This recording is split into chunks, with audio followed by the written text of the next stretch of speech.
Salut tout le monde, j'espère que vous allez bien les amis, on est parti, nouvelle vidéo, déjà on va démarrer avec l'anniversaire de Dani Carvajal, Dani qui fête aujourd'hui ses 34 ans, on verra évidemment s'il sera utilisé sur cette finale, hein. Il revient évidemment de blessure. Dani Carvajal est l'un des joueurs les plus emblématiques de ce Real Madrid, ça restera une légende du Real quand évidemment il décidera de prendre sa retraite ou de quitter le club. C'est déjà une légende, Dani Carvajal, et on rappelle que ce soir il peut entrer encore un petit peu plus dans la légende du club en remportant peut-être un nouveau trophée. Donc on souhaite à Dani Carvajal un très bon anniversaire en espérant évidemment que le Classico ce soir tournera du côté du Real.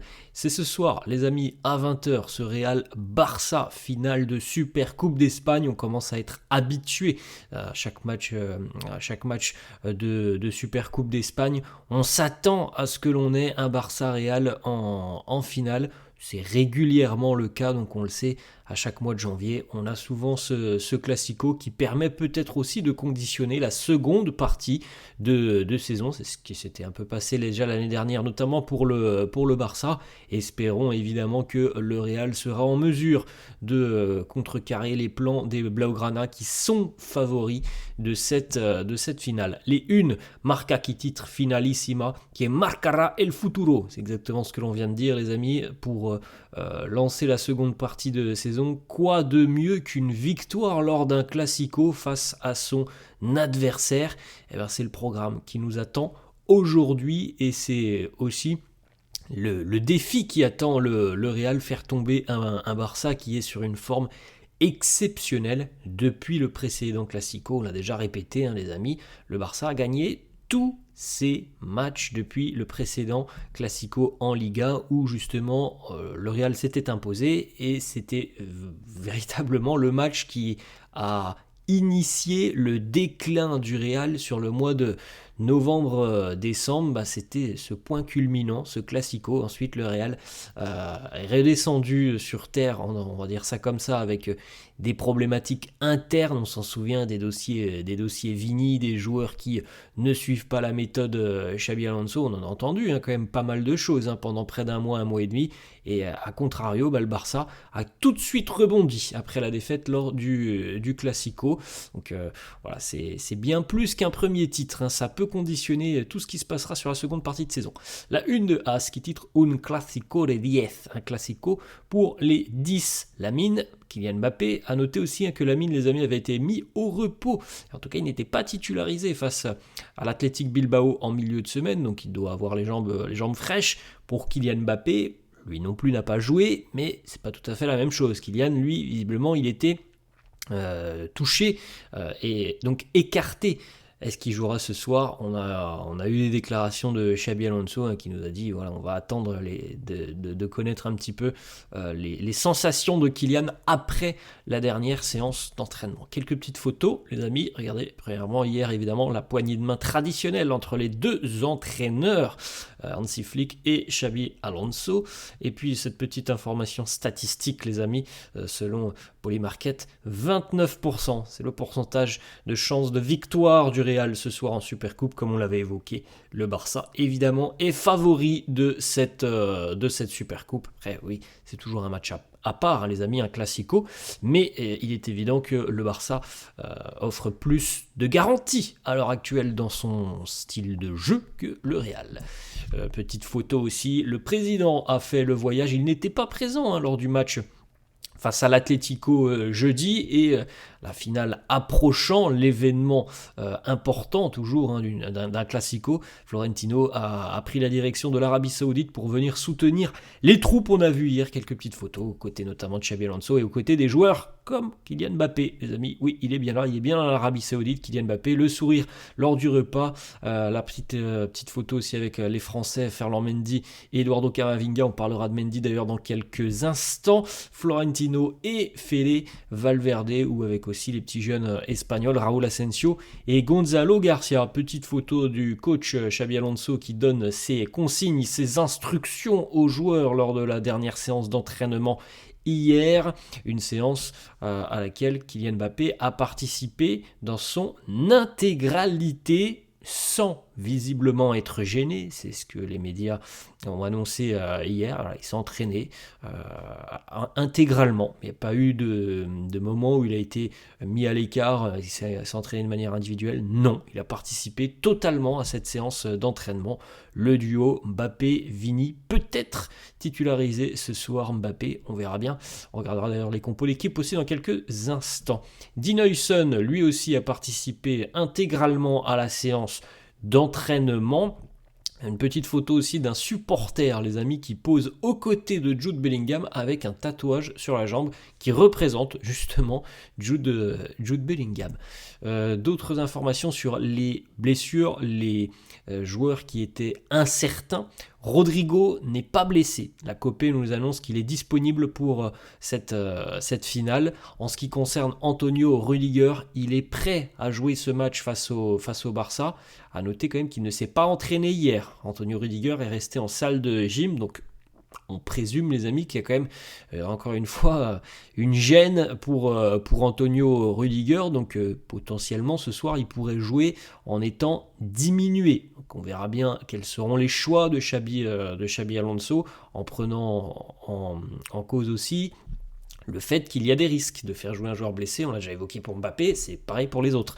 Donc il y a des risques à voir si Dean Huijsen pourrait peut-être retrouver une place de titulaire. On regardera les compos probable. En ce qui concerne Ferland Mendy, les amis, il est blessé, il est de nouveau forfait pour cette rencontre. C'est la Copé qui nous annonce ça. Alors, il semblerait que c'est une blessure musculaire pour Ferland Mendy. Bon, de toute façon, je pense qu'on comptait pas trop sur lui pour cette finale, mais encore une fois, c'est dans la continuité de ce que l'on sait de Ferland Mendy. C'est un joueur fragile, un joueur qui n'a quasiment aucune régularité au plus haut niveau, un joueur qui pose problème au Real de par la constitution de son contrat. Il me semble que le contrat de Ferland Mendy c'est 2027 et donc potentiellement du côté du Real, on ne peut pas se séparer du joueur tant qu'il ne voudra pas partir. On ne pourra pas se séparer de Ferland Mendy et franchement les amis, il n'a pas un impact important, Ferland Mendy, étant donné qu'il n'est jamais présent. Et les blessures, c'est tous les 15 jours avec Ferland Mendy, donc c'est évidemment difficile. Marca qui nous annonce que la demi-finale face à l'Atlético était marquée en rouge sur le calendrier du Real. Si l'équipe avait été battue par les Colchoneros, Xabi Alonso aurait été viré à 100%. Maintenant, les choses sont beaucoup plus positives. On a une petite information aussi, les amis. La victoire face à l'Atlético pourrait suffire pour sauver le boulot de Xabi Alonso, même s'il y avait une défaite ce soir face au Barça. Attendons de voir, les amis, le comportement ce soir des joueurs, le match tout simplement, le résultat. Il peut se passer beaucoup de choses sur une finale. On n'est pas à l'abri d'un éclat, les amis, où on en prend 4 ou 5. C'est déjà arrivé, ça arrive, si vous regardez les précédents classicos, il y a souvent beaucoup de buts lors d'un classico, et on n'est jamais à l'abri, les amis, d'en prendre 4 ou 5. On est capable de le faire aussi, d'en mettre 4 ou 5, mais il est évident, comme on l'a dit en début de vidéo, que les garanties sont quand même plutôt du côté du Barça à l'heure actuelle, et que s'il y a bien une équipe qui semble sur le papier être en mesure d'écraser l'autre, c'est quand même plutôt le Barça que nous, je pense. Mais bon, évidemment, on espère tous quand même que ça se passera pas comme ça, qu'on aura un match très sérieux de la part des joueurs de Xabi Alonso. Mais il est vrai qu'il a gagné quand même un peu plus de crédit très récemment avec l'enchaînement et la série de victoires du Real. Mais un Classico, c'est un match à part, c'est un match qui peut tout changer et d'ailleurs où tout peut se passer.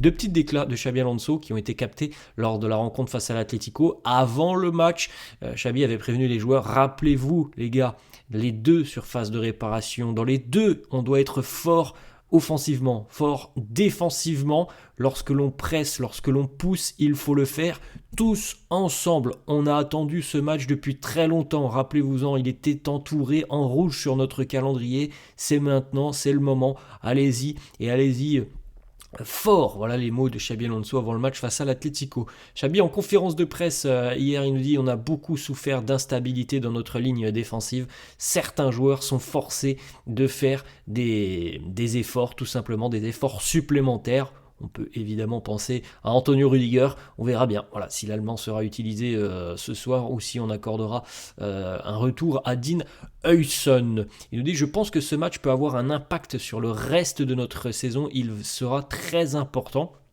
Je me souviens, les amis, moi, que lors du Classico, il y a 2-3 mois, je vous ai dit, c'est un match, ce Classico, qui peut avoir un impact sur le reste de la saison. Ça peut être le match référence qui permet véritablement d'enclencher quelque chose. Malheureusement, c'était tout l'inverse. Moi qui pensais que justement ça allait permettre au Real de se lancer, c'était tout l'inverse. Ça nous a complètement stoppé. Alors il est évident que là, avec ce titre en jeu, ce trophée qui est en jeu, ça peut complètement relancer le Real sur de très bonnes bases en seconde partie de saison. C'est ce qu'il faut souhaiter. Ensuite, Xabi répond aux personnes qui disent le Real joue vraiment pas très bien et le Barça joue très bien. Il nous dit: c'est le football, tout peut arriver demain. En tout cas, comme on l'a dit, on le redit encore une fois, l'assurance, les garanties sont quand même plutôt du côté du Barça à l'heure actuelle. Xabi Alonso qui nous dit: Vinicius a toujours été décisif en finale, moi je veux le voir sourire. Pour rappel les amis, le record de Vinicius en finale, c'est 14 finales jouées, 9 buts, 6 passes décisives. Il est impliqué sur 15 buts en 14 finales jouées. C'est un homme de grands moments, de grands rendez-vous. Xabi Alonso sur Kylian Mbappé nous dit: il s'est entraîné, on verra bien s'il démarre cette rencontre ou alors s'il peut être utilisé en sortie de banc. 2 déclarations de Dani Carvajal qui était en conférence de presse aussi, nous dit: on est tous à 100% derrière le coach, il est calme, ses idées sont très claires, lorsque les résultats sont mauvais, il y a toujours des rumeurs, mais définitivement nous sommes tous avec Xabi. L'équipe a besoin de faire un match très sérieux face à un grand adversaire. On doit être compact et clinique dans les 2 surfaces de réparation. On se souvient les amis de ce Classico il y a 2-3 mois où l'aspect défensif avait été fondamental. On avait véritablement été très solide, très compact. On avait quasiment rien donné à cette équipe du Barça. Ils avaient eu très très peu d'opportunités de se créer des situations. Lamine Yamal avait été bien muselé, il y avait eu un gros boulot au milieu de terrain parce que l'importance de cette rencontre avait véritablement concerné tout le monde dans les efforts que l'on doit accomplir, notamment sur le repli défensif, sur l'équilibre de toutes les lignes, sur le fait d'avoir justement des lignes très serrées, ne pas laisser trop d'espace, ne pas laisser de prise de vitesse. Ça avait été très bien respecté lors du Classico. Tout ça, évidemment, les amis, il faut que ça soit réédité ce soir. Les compos d'équipe probables, le quotidien AS qui nous propose donc Courtois dans les buts et selon As, on fait de nouveau confiance à Antonio Rudiger. Dean Huijsen serait de nouveau sur le banc. Raúl Asensio, c'est la charnière. Asensio, Rudiger, Valverde à droite, Carreras à gauche, au milieu de terrain, Bellingham, Tchouaméni, Camavinga et en attaque, Vini, Rodrigo, Mbappé ou Gonzalo. Marca, lui, nous propose avec certitude Gonzalo Garcia titularisé. Sinon les amis, c'est la même composition que celle du quotidien Marca, donc Gonzalo titularisé et potentiellement Kylian Mbappé qui pourrait rentrer en cours de jeu. Vous pouvez faire un petit arrêt sur image aussi les amis pour découvrir la compo d'équipe du FC Barcelone avec évidemment beaucoup de talent sur toutes les lignes côté catalan. Voilà les amis, la fin de cette vidéo, j'espère que ça vous a plu. N'hésitez pas, comme d'hab, à lâcher un petit pouce bleu. N'hésitez pas non plus à vous abonner à la chaîne. Je vous souhaite une très bonne journée, un très bon match, en espérant que ça se passe bien, évidemment. Et puis je vous dis à la prochaine. Ciao.